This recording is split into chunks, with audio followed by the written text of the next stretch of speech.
ಎಲ್ಲರಿಗೂ ಶರಣಾರ್ಥಿ. ನಮ್ಮ ಮೇಲೇನು ಆರೋಪ ಮಾಡಿದ್ದಾರೆ ಮತ್ತು ನಮ್ಮ ಮೇಲೆ ಬಂದಿರತಕ್ಕಂಥ ಒಂದು ವಾಯ್ಸ್ ಕರೆಗೆ ನಾನಿವತ್ತು ಉತ್ತರವನ್ನು ಒದಗಿಸ್ತಾ ಇದ್ದೀನಿ.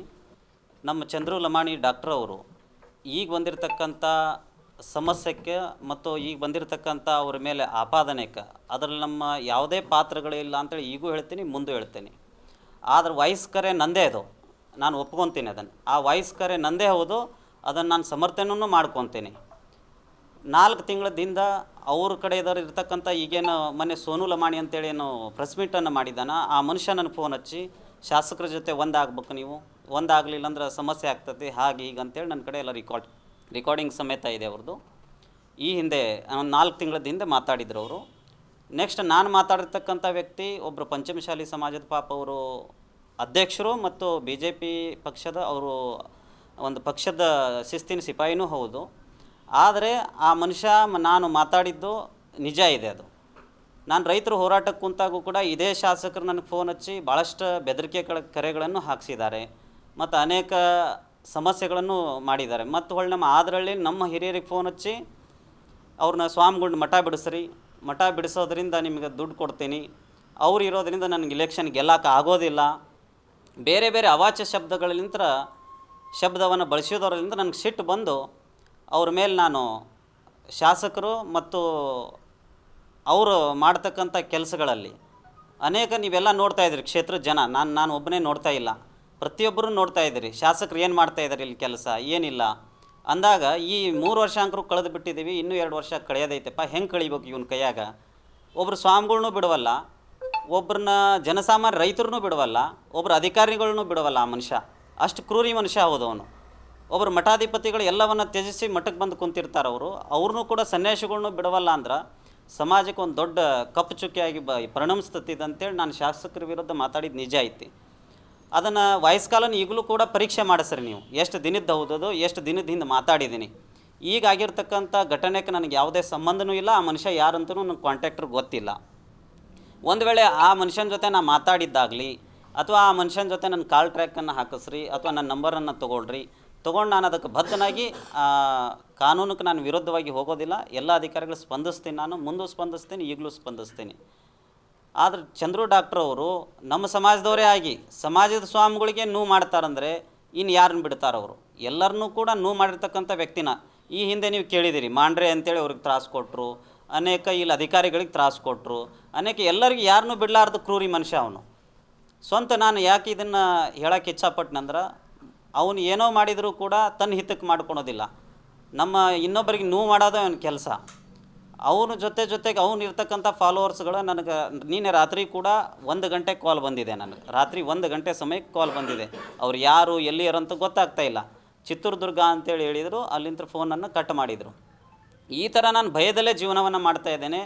ಇವ್ರು ನನಗೆ ಯಾವಾಗ ಹೋದ ವರ್ಷ ತಾವೆಲ್ಲ ಪತ್ರಿಕಾ ಮಿತ್ರರು ಮಾಧ್ಯಮದಾರ ತಾವು ಬಂದು ಅದನ್ನು ಪ್ರೆಸ್ ಮೀಟನ್ನು ಕೂಡ ಹೋದ ವರ್ಷ ಮಾಡಿದ್ದೀರಿ. ನಾನು ಉಪವಾಸ ಸತ್ಯಾಗ್ರಹಕ್ಕೆ ಕುಂತಾಗ ಅವ್ರ ಕಡೆದರ ಜನರನ್ನು ಕಳಿಸೇ ನನಗೆ ಮಠದಿಂದ ಹೊರಗೆ ಹಾಕಿಸಿದ್ರು. ಮಠದಿಂದ ಹೊರಗೆ ಹಾಕಿದ್ರು, ನಾನು ಕುಗ್ಲಾರ್ದಂಗೆ ಅವ್ರು ಕ್ಷಮವನ್ನು ಯಾಚಿಸ್ಕೊಂಡು ಆನಂತರ ಮಠದೊಳಗೆ ಹೋಗಿ ಕುಂದಿರಿಸಿದ್ರು. ಮತ್ತು ನಮ್ಮ ಊರದಿಂದ ನನಗೆ ಯಾವುದೇ ಸಮುದಾಯಲಿಂತ ತೊಂದರೆ ಬಂದಿಲ್ಲ, ಎಲ್ಲ ಸಮುದಾಯನೂ ನಮ್ಮದೇ ಸಮುದಾಯ ಅಂತೇಳಿ ನಾನು ಅಂದ್ಕೊಂಡೋಗಿದ್ದೆ. ನಾನು ವಿರಕ್ತ ಪರಂಪರೆ ಸ್ವಾಮಿಗಳಾಗಿರೋದ್ರಿಂದ ಎಲ್ಲರನ್ನೂ ಒಗ್ಗೂಡಿಸ್ಕೊಂಡು ಬಸವ ತತ್ವದಲ್ಲಿ ನಾವು ನಡೀತಾ ಇದ್ದೀವಿ. ಆದರೆ ಇವ್ರು ಏನು ಮಾಡ್ತಾ ಇದ್ದಾರೆ? ಪ್ರತಿಯೊಂದಕ್ಕೂ ಸ್ವಾಮಿಗಳ್ನ ತರೋದು ಹೇಳ್ಯೋದು. ಇವರು ಯಾವುದೇ ಇವ್ರ ಲಾಭಕ್ಕಾಗಿ ಸ್ವಾಮಿಗಳ್ನ ತೇಜೋವಧೆ ಮಾಡ್ತಕ್ಕಂಥ ಕೆಲಸಗಳನ್ನು ಮಾಡ್ತಾ ಇದ್ದಾರೆ. ನಾನು ದಯವಿಟ್ಟು ಈ ಮೂಲಕ ಹೇಳಲಿಕ್ಕೆ ಇಚ್ಛಪಡ್ತೀನಿ, ಇವತ್ತಿರ್ತಕ್ಕಂಥ ಡಾಕ್ಟರ್ ಚಂದ್ರು ಲಮಾಣಿಯವರು ಅವ್ರದ್ದೇನು ಇವತ್ತು IT ದಾಳಿ ಏನಾಗಿದೆ ಅದಕ್ಕೆ ಯಾವುದೇ ಸಂಬಂಧ ಇಲ್ಲ. ಅದು ಏನಾದರೂ ತಾವು ಅದನ್ನು ಪ್ರೂವ್ ಮಾಡಿದ್ರಂದರೆ ಅದಕ್ಕೆ ನಾನು ಇವತ್ತೇನು ನನಗೆ ಕಾನೂನುಬದ್ಧವಾಗಿ ಏನು ಇದು ಮಾಡ್ತಾರೋ ಅದನ್ನು ಅನುಭವಿಸ್ಲಿಕ್ಕೆ ನಾನು ರೆಡಿ ಇದ್ದೀನಿ. ಆದರೆ ಆ ವಾಯ್ಸ್ ಮೆಸೇಜ್ ನಂದೇ, ಈಗಲೂ ಹೇಳ್ತೀನಿ, 10 ಸಲ ಆದರೂ ನಂದೇ ಅಂತೇಳಿ ಹೇಳ್ತೀನಿ. ಅವ್ರು ನನಗೆ ನೋವು ಕೊಟ್ಟಿರ್ತಕ್ಕಂಥದ್ದು ರಿಕಾರ್ಡಿಂಗ್ ಕೂಡ ತಮ್ಗೆ ಹಾಕ್ತೀನಿ, ಅದನ್ನು ಕೂಡ ತಾವು ಪರಿಶೀಲಿಸ್ರಿ. ಮುಂದೆ ಅದಕ್ಕೆ ಸಮಾಜ ಮತ್ತು ನಮ್ಮ ಭಕ್ತರು ಏನಂತಾರೆ ಅದಕ್ಕೆ ಬದ್ಧವಾಗಿ ನಡೀತೀನಿ ನಾನು.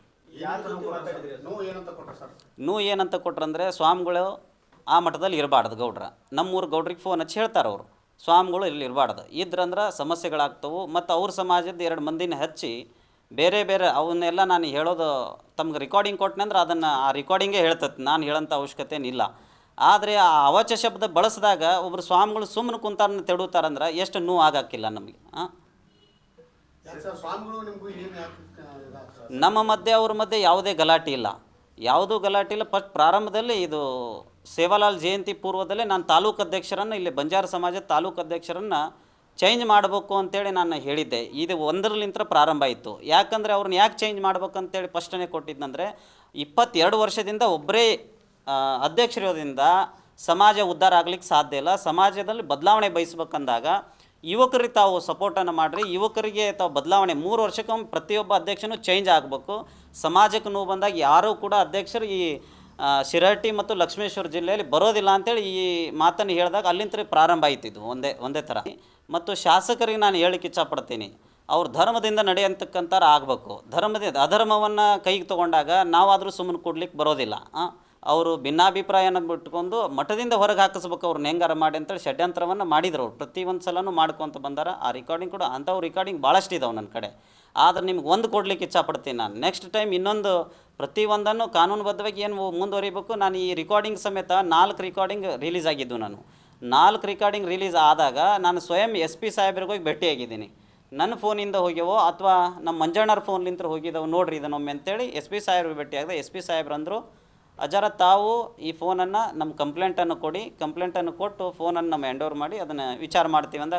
ಆಯ್ತು ಸಾಹೇಬ್ರೆ ಅಂತೇಳಿ ಅಂದಾಗ ನನ್ನ ಫೋನನ್ನು ತೊಗೊಳ್ರಿ ಅಂತೇಳಿ ನಾನು ರೆಡಿಯಾಗಿದ್ದೆ. ನಮ್ಮ ಕಮಿಟಿಯವರು ಎಲ್ಲರೂ ಜಾತ್ರೆ ಮತ್ತು ನಮ್ಮ ಕಮಿಟಿ ಒಬ್ಬರ ಅಧ್ಯಕ್ಷರಿಗೆ ಇದು ಸ್ಟ್ರೆಂತನ್ನು ಹಾಕ್ಸೋದು ಇದರಿಂದ 2 ತಿಂಗಳ ಕಾಲ ಲೇಟ್ ಆಯಿತು. ಲೇಟ್ ಆಗಾದ್ರೆ ಈ ಸಮಸ್ಯೆ ಪ್ರಾರಂಭ ಆಗಿದೆ. ಕಾಂಗ್ರೆಸ್ಸಿಗೆ ಫಸ್ಟ್ ವಿರೋಧ ಮಾಡಿದ್ವಿ, ಆನಂತರ BJPಗೆ ವಿರೋಧ ಮಾಡಿದ್ವಿ ಒಳ ಮೀಸಲಾತಿ ವಿಚಾರವಾಗಿ. ಆನಂತರ ನಮಗೆ ಯಾಕೆ ವಿರೋಧ ಮಾಡಿದ್ರು ಅಂತೇಳಿ ನನ್ನ ವಿರುದ್ಧ ಇವ್ರು ತೊಡೆ ತಟ್ಟಾಗಿ ಪ್ರಾರಂಭ ಮಾಡಿದರು. ಅಲ್ಲಿಂದ ಅವರು ಇರತಕ್ಕಂಥ ಗುಂಡಾವರ್ತನೆಯನ್ನು ಅವ್ರ ಹುಡ್ರನ್ನು ಕಳಿಸೋದು, ಅವ್ರ ಹುಡ್ರನ್ನ ದೌರ್ಜನ್ಯ ಮಾಡೋಕೆ ಹಚ್ಚೋದು, ಇವೆಲ್ಲವನ್ನು ಪ್ರಾರಂಭ ಮಾಡಿಸಿದ್ರು. ನಮ್ಮೂರವರೇ ಅವರು ಈಗ ಅವರು ಕೂಡ ಬರ್ತಾ ಇದ್ದಾರೆ. 10 ಲಕ್ಷ ರೂಪಾಯಿಯನ್ನು ಕೊಡ್ತೀವಿ ನಾವು, ಏನೇನು ಖರ್ಚು ಮಾಡಿದ್ದಾರೆ ಅಂತೇಳಿ 20 ಲಕ್ಷಕ್ಕೆ ನನಗಲ್ಲಿ ಎಲ್ಲರೂ ಹಿರಿಯರು ಕುಂತು 20 ಲಕ್ಷ ಕೊಟ್ಟು ಬಿಡ್ತೀವಿ ಸ್ವಾಮಿಗಳು, ನೀವು ಮಠ ಬಿಟ್ಟು ಹೊರಗೆ ಹೋಗ್ಬೇಕು ಅಂತೇಳಿ ನನಗೆ 2 ದಿನಗಳ ಕಾಲ ಮೀಟಿಂಗ್ ಆಗಿದೆ. ಆ ಮೀಟಿಂಗಲ್ಲಿ ನಮ್ಮ ಅಧಿಕಾರಿಗಳು ಅದಾರ ಮತ್ತು ಒಳ್ಳೆಯ ಹಿರಿಯರು ಅದಾರ ಮತ್ತು ಅದಕ್ಕೆ ಎಲ್ಲ ಸಮಾಜದ ಹಿರಿಯರು ಕೂಡ ಆ ಮೀಟಿಂಗಲ್ಲಿದ್ದರು. ಅದೇನೋ ಗವಿಸಿದ್ದಪ್ಪನ ಆಶೀರ್ವಾದನೋ ಏನೋ ಗೊತ್ತಿಲ್ಲ, ಸಂತ ಸೇವಾಲಾಲ್ ಮಹಾರಾಜರ ಆಶೀರ್ವಾದನೋ ಗೊತ್ತಿಲ್ಲ. ಊರವರೆಲ್ಲರೂ ಗಟ್ಟಿಯಾಗಿ ನನ್ನ ಜೊತೆ ಮತ್ತೆ ನಮ್ಮ ಅಜ್ಜಾರ ಬೇಕಂತೇಳಿ ಆ ಮಠಕ್ಕೆ ಎಷ್ಟು ಸ್ವಾಮಿಗಳು ಬಂದರೂ ಉಳಿದಿಲ್ಲ, ನಾನು ಒಬ್ಬರೇ ಉಳಿದಿದ್ದಲ್ಲಿ. ಆ ಮಠಕ್ಕೆ ನಾವು ಬಂದ ನಂತರ ಅಭಿವೃದ್ಧಿ ಕೆಲಸಗಳನ್ನು ಮಾಡ್ಕೊತ ಬಂದಿದ್ದೀವಿ, ಮುಂದೂ ಕೂಡ ಮಾಡ್ತೀನಿ ನಾನು. ಊರನವರು ಮತ್ತು ಇದನ್ನು ಫಸ್ಟ್ ನನ್ನ ಹತ್ರ ಮಾತಾಡಿದ್ದು ಊರನವರೇ ಕೊಡ್ತೀನಿ ಅಂತೇಳಿ. ಆದ್ರೆ ನಮ್ಮವರಿಗೆ ನಾ ಕೊಡ್ತೀನಿ, ಅವ್ರನ್ನ ಬಿಟ್ಟು ಕಳಿಸ್ರಿ ಅಂತೇಳಿ ಹೇಳಿದ್ದೇ ಶಾಸಕರು. ನೋ ಉತ್ಪ್ರೇಕ್ಷೆ, ನೋ ಊಹಾಪೋಹ. ತಾಜಾ ಸುದ್ದಿ ನಿಖರ ಮಾಹಿತಿಗೆ ಬ್ರೌಸ್ ಮಾಡಿ vijayvani.net. QR ಕೋಡ್ ಸ್ಕ್ಯಾನ್ ಮಾಡಿ ಆಪ್ ಡೌನ್ಲೋಡ್ ಮಾಡಿಕೊಳ್ಳಿ.